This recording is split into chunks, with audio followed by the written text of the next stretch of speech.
Selamat pagi, selamat bertemu kembali. Namo Buddhaya.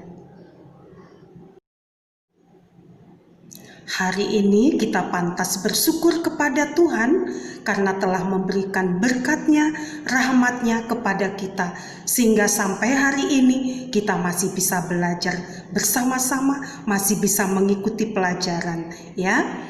Baiklah, nah hari ini kita akan lanjutkan dengan pembelajaran yang berikutnya dari pembelajaran yang ke-6 dari tema 1, subtema yang ke-4, pembelajaran yang ke-6. Nah, dari beberapa tujuan yang ada di pembelajaran ini, kita semoga perhatikan apa inti dari pembelajaran ini. Nah, tujuan-tujuan tersebut antara lain adalah yang pertama, dengan diberikan teks dongeng tentang hidup rukun di masyarakat, kita dapat menyebutkan kalimat penolakan yang terdapat di dalam teks cerita yang berkaitan dengan sikap hidup rukun dengan benar. Tujuan yang kedua, dengan diberikan teks dongeng tentang hidup rukun, kita dapat menuliskan kalimat penolakan yang berkaitan dengan sikap hidup rukun dalam bentuk kalimat sederhana.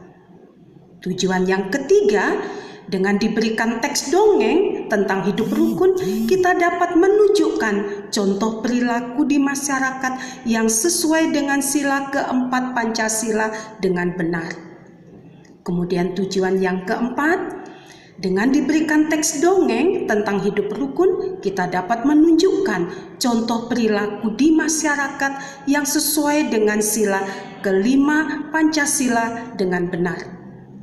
Tujuan yang kelima, dengan diberikan teks dongeng tentang hidup rukun, kita dapat menceritakan pengalaman menerapkan sila keempat Pancasila di masyarakat dengan benar.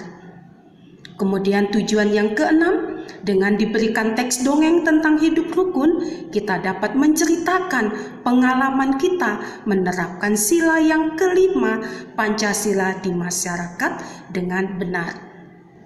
Kemudian tujuan yang ketujuh, dengan diberikan gambar pengamalan sila Pancasila, kita dapat menghubungkan gambar-gambar tersebut yang berupa gambar pengamalan sila dengan lambang sila yang sesuai.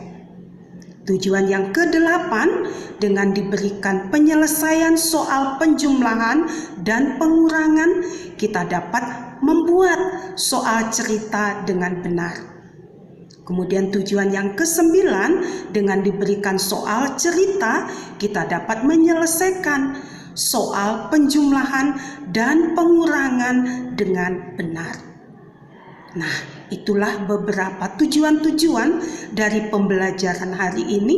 Semoga kita bisa mengingat apa tujuan yang akan dicapai dari pembelajaran hari ini.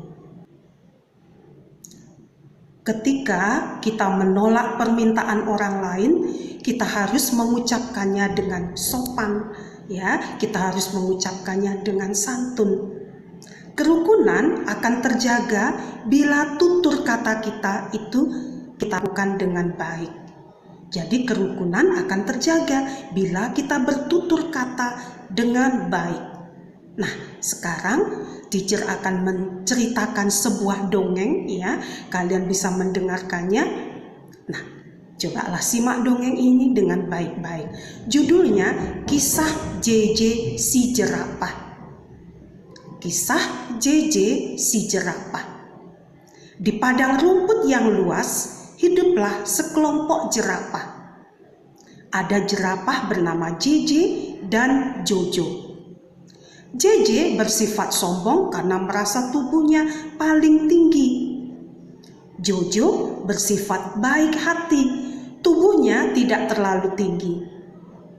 Pada suatu hari, kakek jerapah minta tolong pada JJ dan Jojo. Kakek jerapah minta tolong diambilkan daun segar.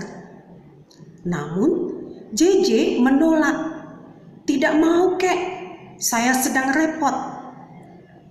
Jojo dengan sekuat tenaga mengambil daun segar untuk kakek jerapah.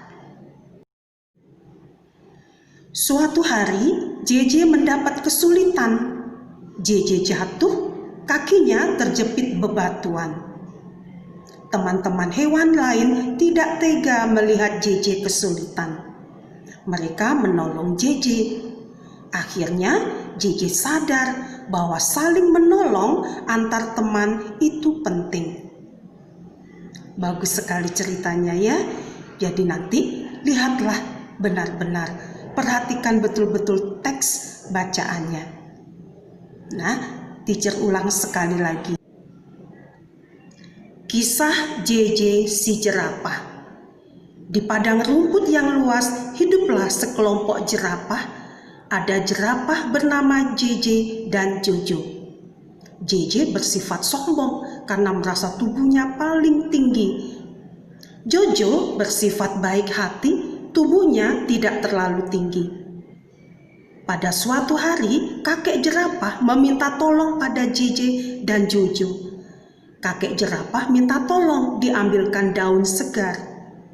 Namun, JJ menolak. Tidak mau, kek.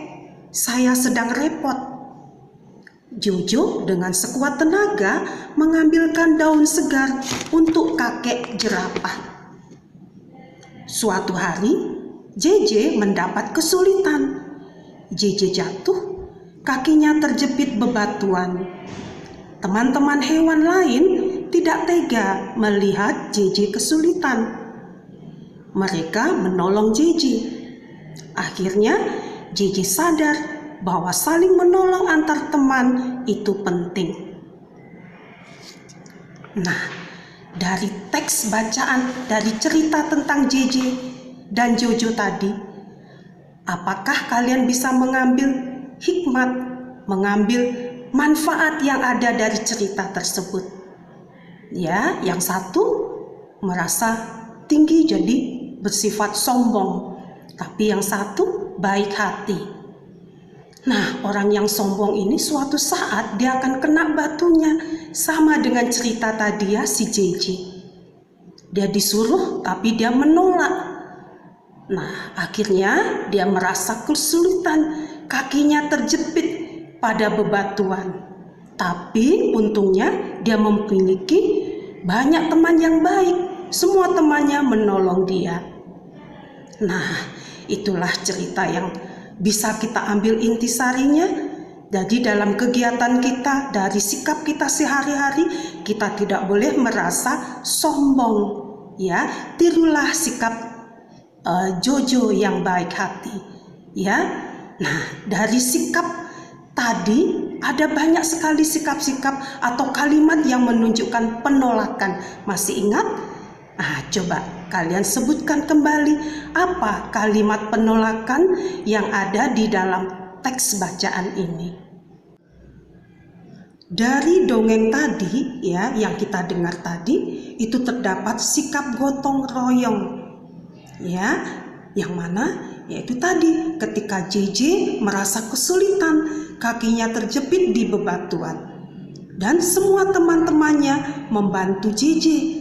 Ya, semua teman-temannya membantu JJ sehingga mereka semua merasa lega sudah berhasil membantu JJ dalam kesulitannya. Nah, selain itu, di samping sikap gotong royong tadi juga ada sikap adil dalam menolong orang lain. Jadi kita di situ bersikap adil karena tidak membeda-bedakan siapa yang ditolong. Ya, walaupun dia tahu JJ itu sombong, tapi dia tidak melihat itu, tetap dia menolong. Jadi dalam memberikan pertolongan kita tidak pilih-pilih siapa orangnya, dari mana dia. Nah, itu menunjukkan sikap adil dalam menolong orang lain. Nah, sikap tersebut sesuai dengan pengamalan sila yang keempat dan sila yang kelima Pancasila. Nah, dari mana kita lihat sikap sila yang keempatnya? Nah, itu tadi waktu JJ kakinya kejepit di bebatuan, teman-temannya mengatakan, "Mari kita bantu." Ya, mari kita bantu. Semua teman-temannya bersatu ya membicarakan untuk membantu JJ. Itu sesuai dengan sila yang keempat Pancasila. Kemudian mereka bergotong royong bersama-sama, mereka turun membantu Gigi yang kakinya kejepit bebatuan. Nah, sikap menolong tadi itu sesuai dengan sila yang kelima Pancasila, yaitu bersikap adil dalam memberikan pertolongan, dalam memberikan bantuan. Ya, jadi tidak pilih-pilih siapa yang akan dibantu, dari mana dia, bagaimana orang itu, dan seterusnya ya. Jadi sikapnya adil ya. Nah, sekarang coba perhatikan beberapa gambar ini. Mana yang sesuai dengan sila yang keempat dan mana yang sesuai dengan sila yang kelima Pancasila. Coba kalian perhatikan betul-betul. Ya, mana yang sesuai dengan sila keempat dan mana yang sesuai dengan sila yang kelima. Setelah kita lihat gambar tadi sesuai dengan sila keempat dan kelima yang mana, sekarang di sini ada kolom sila yang keempat, sila yang kelima. Coba kalian tuliskan sikap-sikap ya. Coba tuliskan 3 saja sikap-sikap yang sesuai dengan sila keempat dan yang sesuai dengan sila yang kelima Pancasila. Masing-masing kalian tuliskan sebanyak 3 kalimat, 3 sikap yang sesuai dengan sila keempat dan kelima. Nah, setelah itu kalian bisa ceritakan di depan kelas, di depan teman-temanmu misalnya ya. Kalian ceritakan sikap-sikap yang sesuai dengan sila yang keempat dan sila yang kelima Pancasila. Setelah selesai melihat sikap-sikap yang sesuai dengan sila yang keempat dan sila yang kelima dari Pancasila, sekarang kita lanjutkan dengan soal berikut ini. Nah, ini ada soal, nanti kalian boleh membuat cerita ya, soal cerita sendiri yang diberikan atau yang sesuai dengan soal yang diberikan. Nah, di sini ada soal 193 ditambah 117 lalu dikurang 200. Nah, bagaimana penyelesaiannya? Jadi soalnya 193 ditambah 117 dikurang 200. Nah, kalian cari nanti bagaimana hasilnya, berapa hasilnya, lalu jalannya seperti apa. Buatlah kalimat cerita. Dicontohkan seperti ini ya. Nah, ayah membeli apel sebanyak 193 buah. Kemudian paman memberikan apel kepada ayah sebanyak 117 buah. Kemudian apel itu dibawa pulang oleh ayah dan sesampai di rumah diberikan kepada tetangga sebelah sebanyak 200 apel. Nah, berapa sisa apel ayah sekarang? Nah, itu contoh ceritanya ya. Nanti kalian bisa buat cerita sendiri ya. Mungkin ayah tadi diganti ibu, tidak apa. Ibu membeli mangga sebanyak 193 buah. Ya, kemudian ibu membeli lagi sebanyak 117 buah. Kemudian mangga-mangga itu akan dibagikan kepada tetangga.